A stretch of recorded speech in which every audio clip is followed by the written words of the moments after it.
Presiden Prabowo Subianto menegaskan kepada aparat untuk setia kepada bangsa, negara, dan rakyat. Ia tidak segan membersihkan aparat yang melenceng dari visi misinya. Presiden Prabowo meyakini sikap tegasnya ini mendapat dukungan penuh dari rakyat Indonesia. Sehingga Prabowo mengajak semua aparat untuk berkomitmen mengabdi kepada negara. Dan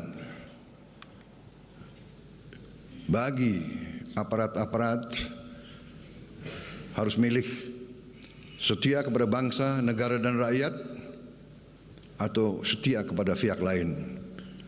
Kalau setia kepada bangsa, negara dan rakyat, ayo.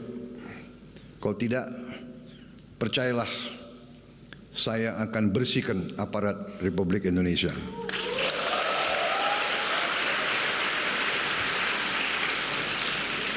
Dan saya yakin dan percaya rakyat Indonesia berada di belakang saya. Jelajahi cara baru mendapatkan informasi. Download Metro TV Extend sekarang.